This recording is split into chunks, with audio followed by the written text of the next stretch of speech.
A number of years ago, when I was going through a very dark period in my own life, when I was struggling with depression and addiction and recognizing or resisting grace and recognizing patterns of persistent sin within my own life, I came upon this passage from John 3:16 through verse 21. And this is the verdict, that the light came into the world, but people preferred darkness to light because their works were evil. When I read that, I just said, that's me. I'm resisting the light. Matthew Kelly, a Catholic evangelist whom I greatly respect, his latest book is entitled Resisting Happiness. His thesis is quite simple. Most of us know what makes for a happy life, but we don't do it. We resist it. Often on the retreats at the Bellarmine Retreat House, one of the earmarks of Ignatian spirituality is doing the Ignatian examen, taking 15 minutes to review your day. And so I'll often ask people, how many people are familiar with the Ignatian examen?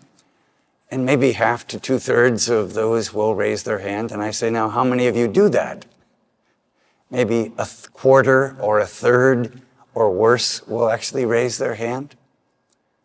St. Ignatius believed that that was the most important practice we could do each day. Take some time to review your day. And just ask yourself, what's helping me and what is hurting me? There's lots of fancy ways of doing the examen, but it comes down to what's helping me, what's hurting me. Let's do more of what's helping us. Let's do less of what's hurting us. Sounds simple, doesn't it? But we don't do that. We race through the day, activity after activity after activity, and then we're exhausted and we hit the pillow. Too tired to really think about what we're going, and then we're up the next morning and we're at it again. We don't consciously choose darkness. We don't consciously say, this is a really bad choice. I think I'll do this. This is really going to hurt me. Boy, I think I'll choose that. We don't do that. St. Thomas Aquinas says we always choose an apparent good. I'm too angry. I'm too frustrated. I'm too tired. I need that extra drink. I need that extra chocolate donut. I think I'm just going to tell my boss what I think of her today.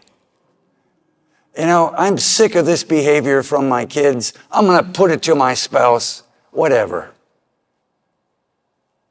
What has God done for me lately, huh? Really? And the excuses go on and on and on, and the result is we choose darkness. Let me use this very familiar analogy.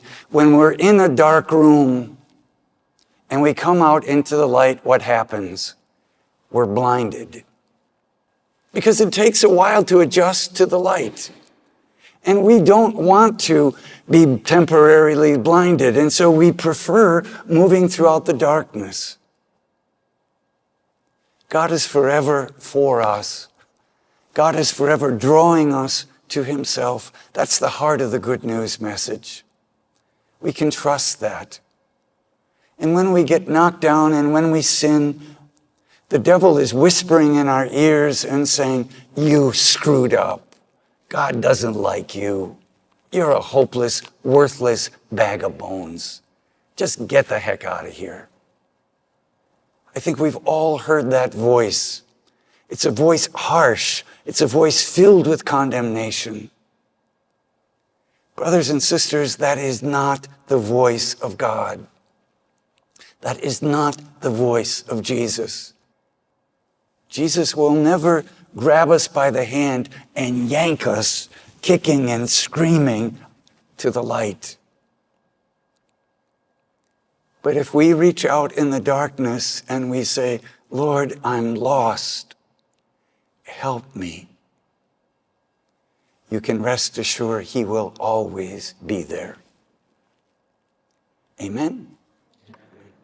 Heart to heart.